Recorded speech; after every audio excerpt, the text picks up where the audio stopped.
Do you want access to this podcast earlier than any other viewer?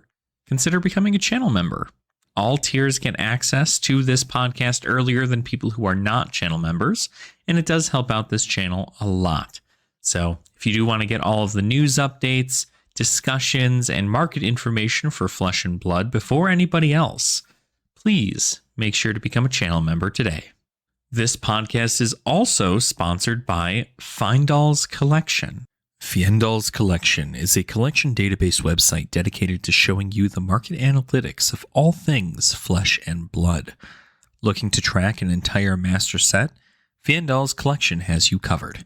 It's as easy as creating a collection in their collection tab and choosing which set you'd like to see in all of its glory. There's even an option to only add one of each equipment and cold foil, which really excites my set collecting heart. As a free user, you can upload your collection here to have a great look into what you have accomplished so far in Flesh and Blood. But if you wanted to track your collection in the secondary market, becoming a subscriber really ramps up that analytics portion of Fyendal's Collection. For a measly $3 a month, you get to see the gain and loss each of your collections receive, so you can accurately determine the worth of your cardboard, as far as dollars are concerned. Subscribers also get access to the Market Trends and EV Tracking tabs too. Market Trends is a great way for you to see what's hot in the Flesh and Blood market, and may even give you some insight into what you should pick up for your own collection. The EV Tracker tool is another great example of the data that Fyendal's Collection can provide. Tired of wondering if you're going to get hosed if you buy a booster box or even a case? Well, the EV Tracker is constantly updated to show what your estimated value is on each Flesh and Blood sealed product, which is a great thing for sealed collectors or even people who are just looking to get into the single-selling business. Again, all of these tools and more are available to you for just $3 a month. But how about a free month's trial of the site before you settle in? By going to the subscription section and choosing a promo code, you can enter my affiliate code ASHTCG, all capitalized and all one word, and you will get a month of Fyendal's Collection subscription service for free. So if you've been looking for a new card collecting database for your master set collections, or even just some small little collections of your favorite pieces of Flesh and Blood, look no further than Fyendal's Collection. Don't forget to use the promo code ASHTCG when subscribing to receive a free month of service. Thank you so much to Fyendal's Collection for sponsoring this channel, and let's get back to the video. Smell that, everybody. It smells like new opportunity, new things to come for the world of Flesh and Blood. Come. This is stupid. Anyway, hi. How are we all? Don't mind me. I'm just laughing at myself, just doing silly things. But I wanted to go ahead. I wanted to make it a little bit more serious, but I'm very happy to be talking about this topic today, and I'm really, really curious to think what everybody else thinks in regards to the overall concepts of the player-made formats in the game itself. Now, Flesh and Blood is pretty strict in what it is focusing on, right? We've heard through several interviews that James White and the team are really focused on making draft, like the limited environment, as well as Classic Constructed, the best it could ever be. All the other formats, on the other hand, though, are kind of just at their own whim. They're doing whatever they can to survive. Skirmish season is about to come up in, I think, a couple of weeks here, and that is going to be just wicked to be near, because with things like Skirmish, and I know that, these things can change, it ends up being a lot about just like a small tournament that happens once, sometimes even luckily this year, we're doing it twice in the year. And it's just a way for people who don't want to play CC to play something different.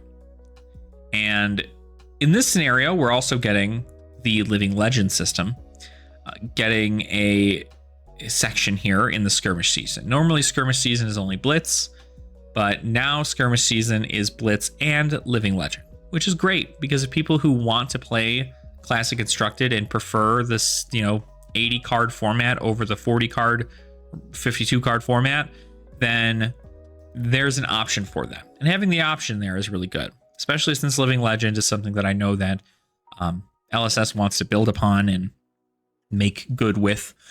But something that always ends up being the case is that these formats tend to get thrown to the wayside.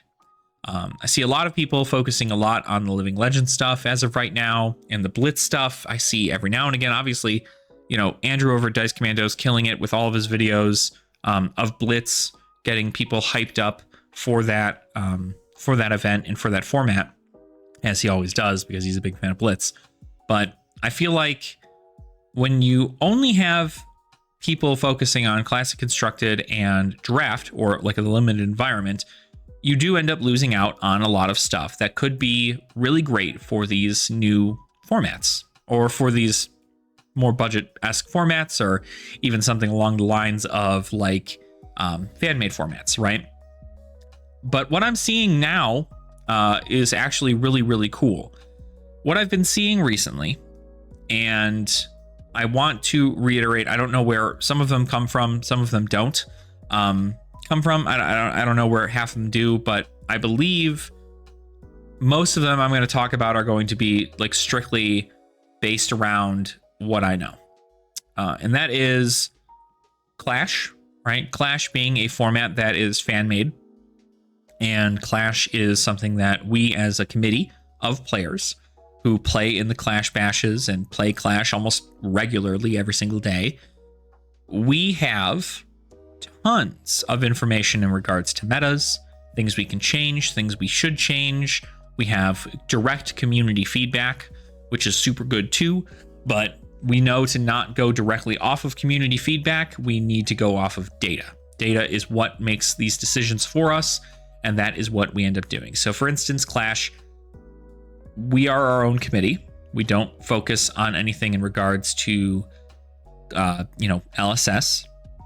And we only have like part of their ban list, right? We use the commoner ban list as well as a few other bans and restrictions that we have personally in place, such as Duskblade and, Drone of Brutality and other restrictions too. But something that Clash does is we really focus on getting a lot of that data together. And when that data is collected, we go ahead and we just take all that after a season happens. We have other players from multiple LGSs all around the world report their data to us. And then we take that data and we can determine where a quote unquote meta lies, or more specifically, where a problem lies. We have our finals set up for our Clash Bash season for the Part the Misfail season. I'm not going to spoil who's in it, but it is almost exactly like we predicted. The first season was very much so. Everybody's playing some fun stuff and hanging out. The second season, people got a little bit more serious, and that's good because we want serious. We want people to enjoy what they want to play, but we also would like to have some serious because we need to know where problems lie in the format, and we put it on the players to break that. So that is something that we get to do. And I don't know if you figured it out already. Today's topic is not skirmish season. It's actually about the overall growth of the knowledge base of players and more like fun formats being created as time goes on. I'm seeing a lot more creativity in the Flesh and Blood format space. And I think that's really, really cool to see because that's what casual players are going to want, is fun formats. So while Clash is a little bit serious as far as a bash, right? I mean, we consider a Clash bash to be an inaugural, not an inaugural, but a more official, unofficial tournament for the Clash format. And we don't have a real big prize structure or anything. We're not doing some insane stuff. Right now, you pretty much just get like a badge on Discord. But other than that, you don't get much because we, as a committee, don't have funding for something like this. We have small little things here and there, but we do not have funding for anything to do that crazy stuff with. So we can't get like armory prizes, or we can't get a whole bunch of packs to give out to people or anything. especially when it's an international tournament. We have an international tournament, so people all around the world are able to join in and play in this Clash Bash every season. And it's super cool just to be able to talk to a bunch of people from across the world and enjoy games amongst them and really pick their brains about how they feel about certain heroes. But we don't have funding, so we're not going to do anything big. So it's not really that serious, right? We haven't put a serious note into it. Now, obviously, if the winner won like $1,000, I would expect people to play only the serious heroes. And we might implement that at some point in the future, maybe not $1,000, but we might implement something like that in the future to go from that. So that's just kind of something that I would love to see happen. I'd love to go ahead and have that happen, because it is a format that we can structure around meta while also having fun playing it, because of the amount of heroes that are available in Clash, the amount of different things that we have access to that are, more than commoner and less than blitz. So very good. Also, obviously, this is not like a video. It's a podcast, so you guys just get to listen to me talk. Before I move on to the other topics and the other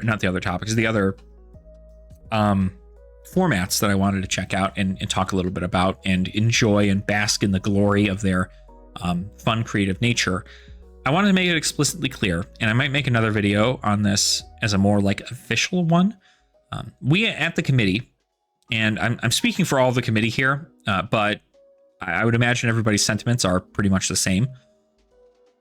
There was a tweet that came out from Dice Commando online that was talking about how he's happy that Clash is a format that is fan run and the committee is really, really cool, but he would really like to see that people stop saying that like things like Blitz and Commoner should just go away and Clash should replace them, right? This is not a good way to look at it. And obviously, I'm not your mom. I'm not going to police what you say online, because that's on you and for you to not be an asshole, right? But you need to realize, everybody who is in the Clash format needs to realize that while they might enjoy that format better than Commoner or Blitz, it is not meant at all to replace either of these formats. The power level in Blitz is something people enjoy, so there's no reason for us to try and remove that from the equation. And Commoner is at a level that is just intricate enough where people can try out brand new strategies with only a limit to common cards that they might not want to do if they had rares available, because rares also introduce things like staple cards that you would put inside a deck. Like, why are you not running Mauve Skies in a Viserai deck in Clash, right? Like, you're going to run Mauve Skies. But in Commoner, you have to figure out how you're going to play Viserai without Mauve Skies. See the difference? There's a different thought process into it. All of these things are fun for certain players. Not everybody likes Clash, not everybody likes Commoner, not everybody likes Blitz, and not everybody likes Classic Constructed. But you should never be telling other people that these formats should be abolished strictly because there is what you deem to be a better format in existence already. That's silly, right? Don't do that. Don't do that. Okay. Because that doesn't help connect a community, right? If you want to get into, if you end up getting like losing out on your love for Clash and you want to go play something like Blitz and Commoner because, they're fun formats, then go do that. Right? That you should have an open availability for different formats. You should have things available that are more fun and suit your play style at the time that you need. Because if you're not doing that, then you end up not having a lot of variety. And if there's no variety and you're stuck with two formats available to yourself, then you're going to quit the game and you're not going to have fun anymore. And nobody wants that. So I am one to say the more formats, the better. They just need to be policed properly. And, the bans, it needs to be talked to amongst community members on what they feel are this way and that and so on and so forth. But that's just something I wanted to say before we get into this. I also don't have any packs to open. Sorry, guys. I don't have any packs to open this time around. I was going to go and buy a box, but I have not gone around to doing that yet. I just bought a whole bunch of stuff for my Uprising collection, so I'm hoping to have that in sometime real soon here.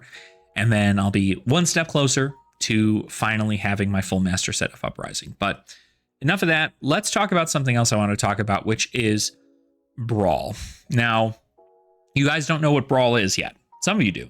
Most of you don't. But Brawl is essentially one of my babies. And along with the rest of the Clash committee, it is our baby as well.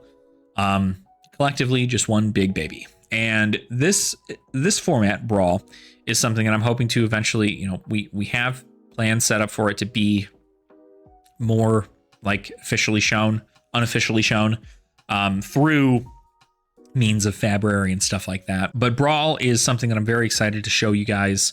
That is another just brainchild of us kind of, you know, blending things together and trying to figure out what would be a good, fun, budget-ish format for players to still get the idea of Flesh and Blood without having to do anything insane. And so it's, think of it like Clash, but it's in a CC environment. So it's going to be very exciting. I hope to have a more official video out for you guys to check out soon, hopefully. Definitely before Rosetta, but soon. Once that's all taken care of, then hopefully we can get things like queues for it onto Talishar and things like that, and people can start playing it and really enjoying the format. Then what I also wanted to talk about is something that I saw Sloopdupe talk about on Twitter. Sloopdupe, if you don't know, super great content creator, truly enjoys the game of Flesh and Blood and wants to see it grow. And, you know, just like everybody else, we all have criticisms about the game, but those criticisms are meant to help grow the game in a way that is a little bit more accepting for new players, as well as just like an overall better environment to get people into. So, but Sloop doesn't normally talk trash about FaB at all. If anything, he praises it, right? Much like we all do, which is very good. He loves getting new players into the game, much like myself, and we really just end up having a great time. But there was a Twitter post in which he explained that UPF, the Ultimate Pit Fight, the 4-player, you know, Flesh and Blood thing, Ultimate Pit Fight is a lot, you know, people compare it to Commander, right? They compare it to Commander because it's a 4-person card game with life totals, and, you know, you attack different people and you create politics and so on and so forth. So people bring it to Commander. But something that Sloopdupe brought up is that it shouldn't be more like Commander, but instead should be more like Super Smash Brothers. And the only thing that would differentiate something from Super Smash Brothers and like anything insane is that you have to put items on, right? It's kind of along the same concept. It's like, okay, but UPF is just Super Smash Brothers with items turned off. You should find a way to turn items on. And the second I saw that, I was like, well, this is already a concept I had planned out for something like my PvE things, but I love seeing it in things like UPF as well. We see a lot of this integration in things over at the Table Pit, which also shout out to Will over the Table Pit and all the crew over there. They do a fantastic job continuing to cover UPF on a regular basis, and also just fun like skits and stuff for Flesh and Blood. But it's crazy to think how much a game could become like competitive into a more fun environment if you just add a randomizer ability to it. So if you just put a stack of items and or tokens in the center, and every single time at the beginning of your turn you drew one of those cards and put it onto your board, now you have an item of some kind or a token of some kind to help you grow throughout this, right? Or maybe you draw it at the end of your turn and you play it at the end of your turn and you put that down. That way it gives you a whole concept of, okay, like now I'm a warrior that has a spectral shield, or I got a healing potion that I can utilize, or oh, I got an E-pot and I'm already on wizard. That's super good for me. It's just a fun little randomizer to allow for different things to occur inside the game instead of it just being the same kind of combat. A randomizer element to something like a UPF game is something that would get me to play UPF a lot more, honestly. That is something I enjoyed a lot in Commander which was the plane chase stuff. Plane chase stuff, while it did make the game a little bit more like focused directly on the plane chase aspect of it, it was still a really, really cool thing to see because you were able to interact with other opponents differently. And that was like your big, workaround was the plane chase stuff. You didn't have to worry about, just like, oh, what does their board state look like? What does my board state look like? These are like really powerful planes that, like, if X opponent does X thing, you blow up your board. And it's like, what does that mean? What does that mean? So very cool stuff. And hopefully we can see a lot of that in UPF in the future. I know I probably will end up at some point gathering myself to be able to play UPF with some of the guys over at the Table Pit, not directly on the Table Pit, but in the casual Fab Discord, and playing there because I think it's really, really a fun time. And UPF is just cool, right? It's just a cool thing to do with your friends, so on and so forth. But outside of that, then, we take a look into the realm of PvE.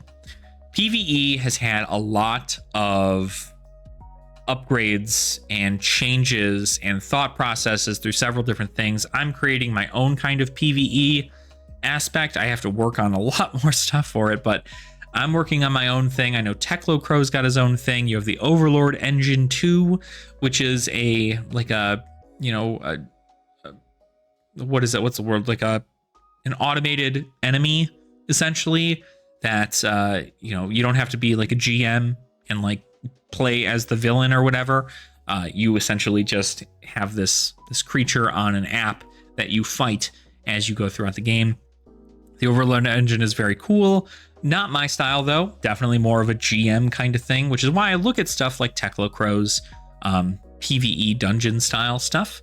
But even then, I have some words on Techlocrow stuff as regards to the, what I believe to be the AI imagery that he's using for his physical edition of his cards, which honestly, if you're trying to do just like test print stuff, that's fine. If you're doing test print stuff just to figure it out, like whatever, you're not going to keep the art.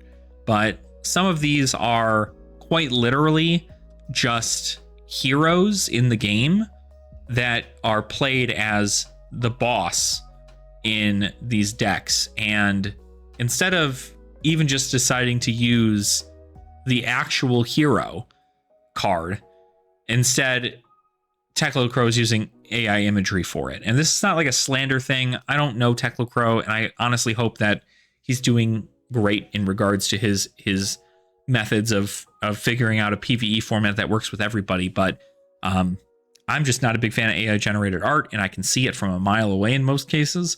So it's just something that I am not a big fan on. But the structure of the game itself is really, really well done, and something that I believe I would love to play, as long as check out some other things too, and kind of change out some ideas and use things for my own.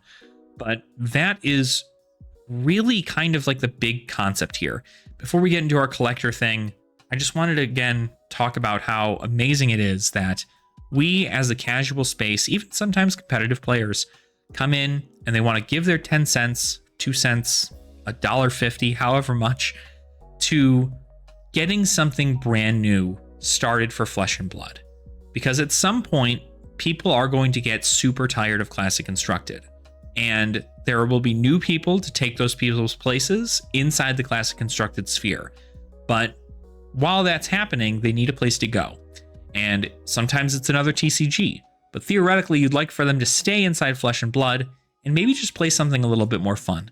And so that's why I love seeing the creativity of the community, seeing all of these different things occur, and really just, they're formats that are run by the fans in most cases, right? It's stuff that's done by the fans. Obviously, UPF is still a format that is brought to heel by LSS, not brought to heel, that's not the word I'm looking for. It's a format that LSS looks over. But adding things into a UPF game is totally up to player base, right? If you want to add a whole randomized stack of stuff in the middle and just go from there, great. If you want to just play like it normally, you can. That's great. You have Clash and Brawl, which are fan-made formats, which are hoping to just kind of bridge a gap for players and not worry so much about a higher, insane power level like at the classic constructed level or at the blitz level. And commoner is still run by LSS, but even commoner, I mean, I've had people come to me talking about, well, what if we just did classic constructed, but it was commoner? And I'm like, yeah, just make it. Like, just do it. Like, why not? Just get your friends together. And if people are really interested in doing something like this, then we should do it. Like, that's what we should do. So it's all about creativity. If you've ever had an idea for Flesh and Blood, if you've ever had an idea for a format that's just been like, wow, this is so incredibly cool. I think that this is something that is so neat and really, really, really needs to be like the forefront of my joy into Flesh and Blood. Bring it up to people around you. Bring it up to people at your LGS. Join the casual FaB Discord. Join our Clash Discord. We all love talking about just fun, casual things. And even if they end up becoming slightly competitive, you know, it's not the end of the world. It's all about just trying to find the fun in it. Being a casual competitive kind of format as opposed to a competitive format is entirely different. So that's that. Let's move on to some more other stuff here. Let's talk a bit about collections. So not too much has moved in regards to a lot of stuff here since our last week that we looked at stuff. The only thing that has really changed a bit is I believe the dragons look to still be in a pretty okay spot. 430 for market pricing. Low pricing is 426. You see that these tumultides are moving. You have Dominias that are moving. A lot of these rare dragons end up staying about the same price. For some reason, Invoke Vincerenkai is $25 right now on TCG Player. Not sure why that's the case. Shouldn't be that high. Its market price was $14. So I don't know if there's a buyout. Could be. But I do know that, you know, these dragons are obviously going to be something that I love to look over. And I think it's a great part of a collection if you are looking for a collection. That is just great to have there. Then let's get the EV tracker and the market trend stuff out of the way first. So we have the percentage gain.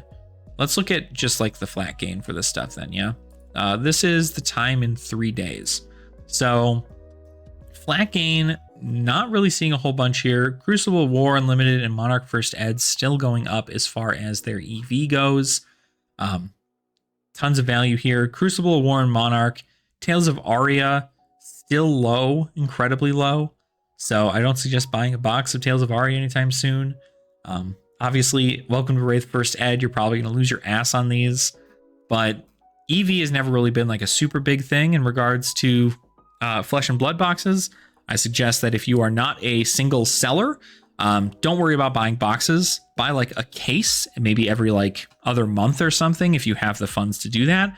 But don't make it your whole personality to just like buy a whole bunch of boxes willy-nilly like that, because you're gonna kind of lose your ass unless you are willing to sell a lot of the singles that you end up getting. So it just is what it is, and you're gonna end up just being better off for it. So that's the EV stuff. Let's go ahead and check on this market trends here. We have some stuff moving here, at least in the past 3 days. We have Pink Visor going up in price. This is a cold foil Rudy promo from his sales that he does over on his channel as Patreon. So the Pink Visor is going up. This is just, it's a really rare card, but it's not used in like a gameplay sense in most cases, unless you are quite literally end up playing Rudy for the UPF formats and stuff like that. But it's a fun little card. It's just an interesting thing. Again, History Pack Volume 1 boxes are continuing to rise, probably just due to the fact that people are realizing that you can get everything you've ever needed as far as those expensive cards go in one box. So I saw a tweet online of somebody who did, they gave themselves a gift of one History Pack Volume 1 box, or not box, pack. They got one pack, and inside that pack, they got an Art of War, a Tectonic Plating, and a Command and Conquer. So, I'm not saying that it's impossible, but it's improbable that happens to everybody, but it is still a thing. All these cards exist within this product. If you haven't picked some up and you're a brand new player, it doesn't matter if they're white border or not. Just get them. They're just, it's good to open up. Erase Face is going up in price a little bit, significantly. Looks like it had a pretty big jump here, about $5. So kind of crazy there. Azalea Ace and Hole, the rainbow foil version of her is about $107. This is one of the older promos for Azalea. Not a cold foil or anything, but this is a rainbow foil. Still pretty, I say 107 is a pretty good price, but it is for a card that you could also just pay 13 cents for, right? Or get for free. That isn't rainbow foil. So if you like tricking out your hero and you're a really big Azalea fan, I say it's a pretty good price for a rainbow foil Azalea promo. But at that point, you might as well just save up and get the Marvel, right? The Marvel that exists in the different language HP1 product. I have a FaB going up in price by a little bit. Not anything crazy. I think people are just assuming that Wizard stuff is going to be happening and people are going to want to opt. You have Blaze in Blitz that also will utilize something like I have a FaB, so it makes sense there too. But I wouldn't go out there just buying Eyes of a FaB. That's a lot. Intoxicating Shots going up too. This is a Riptide specialization hitting at about $15 almost, which is bonkers because everybody was talking mad shit about Riptide maybe like a few months ago. And now all of a sudden it's like Riptide's the best thing since sliced bread. So there's that. Stormstrider's going up. Arknight Shard, not really going up by a couple bucks, but not by much. Weakest Link is still continuing to rise, about $49. Send Packing is also rising to about $15. The Azalea Armory deck is apparently at market price for $45. Don't buy it for that. Buy from your LGS for like 42 or something, or whatever it might be. It might be 45 after tax at your locals, but that's just that. Then you've got some small little stuff here. The First Strike Blitz deck for Terra is officially on the market, it seems, for $15. Don't buy it for that price. Gaze the Ages, great wizard card. Very important to the game plan there, and $25 is a pretty good price for that. Read the Runes Red, the Arc First Rainbow Foil. So obviously a very rare card to get if it's the first edition of Arc, but that's going for about $27. So if you're looking to get First Ed Arc, you're getting some skyrocketing pricing there. Look at that, Blood of the Drakai Cold Foil going up in price a little bit, $113 now. So we like to see that. Blood of the Drakai getting some nice mentions here. Waning Moon Cold Foil also going up in price. A lot of people are expecting to use that in the Wizard matchups there. Reaping Blade Cold Foil also going up in price, $86. That's crazy talk because nobody cared about Reaping Blade for the longest time. But First Ed Crew is shorter printed than most. So this is the only place you're going to get a good Reaping Blade like that. Other than that, not like an insane amount of movement for most things. You're not really seeing anything crazy. Enigma New Moon. Rainbow Foil is still sitting about $12. So you don't need to worry about buying a box to try and get a Rainbow Foil. Just buy one for $12. Easy peasy. The Rainbow Foil Prism Advent of Thrones Extended Art version is $43. It's a banger of a card. Looks so good. So get it if you can. Then, yeah, just kind of overall not too bad. The Marvel Codex of Frailty is still sitting at an obscene $336. And it's probably not ever going to go down now that we know the prices, or now that we know the print runs for Outsiders and everything there. So it's going to be a lot, but not a whole lot of insane movement. You're probably going to see a lot of stuff in regards to Wizards and Rune Blades just be moving a lot during these times, just because there are new Wizards and Rune Blades soon to enter the market. And once we know more and more about the cards that come out in Rosetta, you're going to see cards shift and change based on play styles because pro players are looking to break things immediately. So you're going to see changes there. Not much change over here in the Marvel Angel sections of things. This is all TCG player low pricing. Not much has changed in regards to their gain or their loss. It's still sitting about 581 TCG player low for all of them. So if you can find them for even less, that's a pretty good call. You can go on like Facebook and talk with sellers there, or even go to like stores like Hammurabi TCG. They have great deals also. And then again, looking at these master sets, Tales of Aria Unlimited, I expect to move so fast. So fast. I expected this to move incredibly quick, but nothing has changed. You know, we see that Tales of Aria got Unlimited, got a shorter printing than its first edition. And even still, with that news hitting the market, Tales of Aria Unlimited is still nearly the same. It's still the cheapest master set on the market. And not much seems to be changing that. I think it's just, again, you run into the issue where the only cards that are different from an unlimited standpoint to a first edition standpoint are the equipment and the pulses. Those are like the only things that are different from one set to the other. So while there's a unlimited rainbow foil flicker wisp here, which has gone up significantly since it's since I had originally put this on this list, the first ed version of it is probably sitting at nearly the exact same, just because, right? So, well, there we go. So, well, that's the data I'm looking for then. $4.50 for an unlimited edition rainbow foil, $1 for its normal, $2.50 for a first edition rainbow foil, and $1.72 for its first edition. So, in the case of Flicker Wisp, a lot of these, a lot of them are moving up in price. So, let's just go ahead and take a flat gain check on some of these here. So, Blink went up by $7 since I last put it on here. I put it on here at 95 cents, and now it is at $8 for the rainbow foil Blink. So maybe there are people picking these up, and they could be picking this up strictly because, again, of the Rosetta heroes. So don't freak out. I think something that is more important is that while these cards are harder, quote unquote, to get strictly because there's less of them on the market, they are not impossible to find. Which is why, personally, I think if you're going to do a master set of Tales of Aria, you should still do a master set of the first edition. If you have a bunch of unlimited Tales of Aria, grad, right? Like, go ahead and keep those and start a master set of those too. But you're not going to get cold foils in first or in unlimited product. And the cold foils are normally what people want. The rainbow foils tend to have a lot of additional curling to them. And, you know, if you can make that work inside your deck, rad, but a lot of people don't end up seeing that. But you're seeing a lot of these unlimiteds move pretty quick just because they are getting prepped for heroes for Rosetta. So you'll see that change. Obviously, Majestics inside the set are probably going to be spiked until the full release of Rosetta, and then they'll probably go down because I'm sure, like, if we find out that Channel Mount Heroic is no longer in use, or nobody like ends up using Channel Mount Heroic inside the Earth Heroes, Channel Mount Heroic will get kicked to the bottom or something.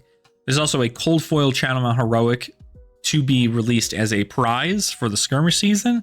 So that's probably going to be a lot more beneficial for people who are looking to get Channel Mount Heroics than the rainbow foil version of them. So that is Tales of Aria Unlimited. Let's see. Let's get one more out of here. One that maybe we haven't really checked on. Let's check on, you know what? Let's check on Part the Mistveil. Part the Mistveil, obviously the newest set to be released. It's gone down a little bit, $2,231 in total market value at TCG Player Low. At market value, it's $2,715. So a significantly higher number than those of like Tales of Aria, but this was also probably shorter printed and has incredibly beautiful hero marvels in them, which people enjoy. These Transcend marvels are also very good too. But I mean, a lot of this is just like very, very, it's all the pretty stuff. I mean, a lot of this pretty stuff is, you know, $40, $50, $60, $70. And if you pull one of these inside of a box, it practically pays for itself in most cases. So they're great pickups if you haven't already. Some of these legendaries might also be something to look into, such as the Rainbow Foil Stonewall Gauntlet. I don't think it has a use right now. It's not a very great card, but it's $20 for a generic arm piece. And if you can get generic legendaries for under $20, you should probably pick them up because you only need one as far as this goes. So You only need one, get it, and then that way, in case anything happens in the future meta, you don't have to go, dang, I missed my opportunity to buy a $20 rainbow foil Stonewall Gauntlet. Now it's $75. So just keep that in mind. Levels of Enlightenment rainbow foil is at $21, which means that the non-foil is at $18. So really, they're kind of evening themselves out, it looks like, which is kind of really cool to see. I'm not sure if that is like the best thing. Obviously, the rainbow foil extended art's $69.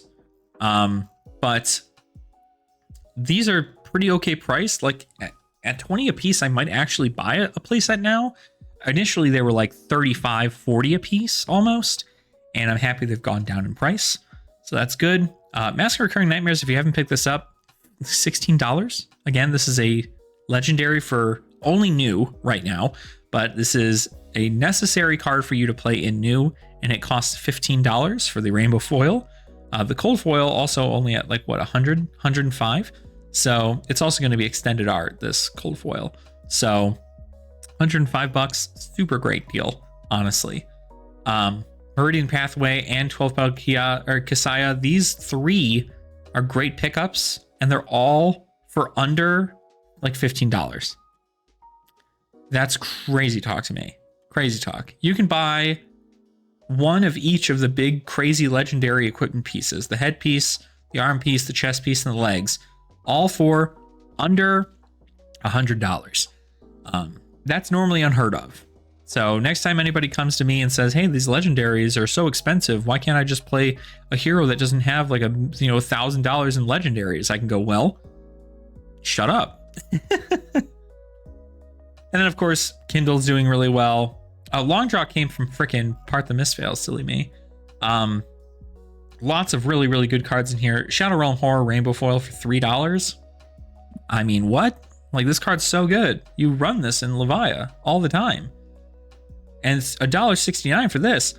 A lot of the stuff, Part the Mistveil is still being opened a lot. So if you are going to pick up things for a master set, I'd almost suggest doing that now, because there's a lot of them on the market and a lot of people looking to get into these heroes because they are big on the meta right now. But you're able to get a lot of these rainbow foil majestics and things like that at such incredibly low prices, especially these expansion slot cards. Expansion slot cards in cold foil and in rainbow foil are significantly harder to pull than their non-foil versions, and they're only able to be pulled like 3 to 4 in a box. So it's incredibly important that you check those out. Any generics that are underneath any kind of money is underneath any kind of like $5 or something should be picked up, because those are also super, super good. Let's see if we can find one here. Generics under this little bit here. Can't really find one that's like piquing my interest as far as things are concerned. Maybe there just aren't any. Maybe there just aren't any that are insanely crazy generics. Because I think a lot of them are like, you know, they're very much so based around Mystic or things like that. So you're not getting a lot of crazy. I think the Stonewall Gauntlet being is probably the best generic to come out of the thing. And the Weakest Link, obviously being generic, is also good. You're not going to, it's crazy spending $42 for one of these cards though. So I don't suggest doing that. Prismatic Leyline, I think, is another card that is pretty cheap right now, just because there's no real like use case for it. It's a card that gives like +1 to your next red card, +2 to your next yellow, and +3 to your next blue. So not anything crazy insane as far as I can tell. And then of course you just have all these great like rares and commons. All the stuff is just like under 5 cents. So don't need to worry too much about that. But yeah, so Part the Mistveil is still doing pretty good. I gotta say, I'm very, very excited to see where this comes from, or what comes of this more specifically. I'm happy I have one of these already in the cold foil. So I already have one of the two most expensive cards in the set. I will do my darndest to try and pick up a new and Marvel, but I'll probably only want to spend like $200 on it, maybe not $230. Mistcloak Gully and Cold Foil is still crazy cheap. Any of these cards that are under $100 are still cheap significantly. But this does continue to drop in value the more and more it's opened. And of course, as Mystic stuff tends to win more and then eventually get closer to Living Legend, a lot of these cards are going to be reduced in price over time. So if you are trying to get them all right now, it's not bad because the market is saturated. But another time to do that is also when there is nobody wanting to play any of these heroes. And that will bring down the price of these significantly. So keep an eye out for that. But otherwise, it's kind of our market talk, right? We did a little bit of yapping at the end there.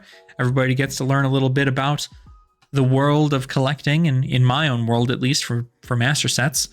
And yeah, that's kind of it. We've done some talking about formats and how I feel about them, and the joy and creativity that I find in the world of Flesh and Blood is just really, really refreshing. And it's something that I hope to continue doing. I have tons of ideas for fun formats, but I'm really wanting to stick towards the Brawl, Clash, PvE stuff that I'm working on, as well as, well, I mean, to be fair, as well as the UPF stuff. I think the UPF stuff with items would be really, really cool. And it'd be something I'd like to check out myself. So if any of those interest you, let me know in the comments down below. What are your fun, interesting format ideas for Flesh and Blood? There's tons of opportunity here to kind of just make something happen and try it out, whether it be like, you know, just legendaries and commons, or just majestics and only majestics. There's tons of opportunity. So make sure to go ahead and let me know in the comments what you guys think.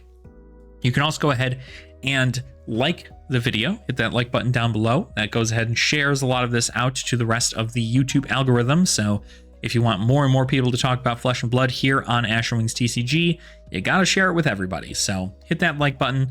You can also subscribe to the channel as well. Once we hit 2,000 subscribers, I'll probably do a nice little giveaway. I'm not sure of what yet though, but we'll do a little giveaway, and then we'll move on from there. But if you are a channel member and you're watching this on Monday, thank you for supporting the channel and watching this earlier than everybody else is. If you want to be one of those channel members, you can always go ahead and do that by hitting that join button underneath the video here.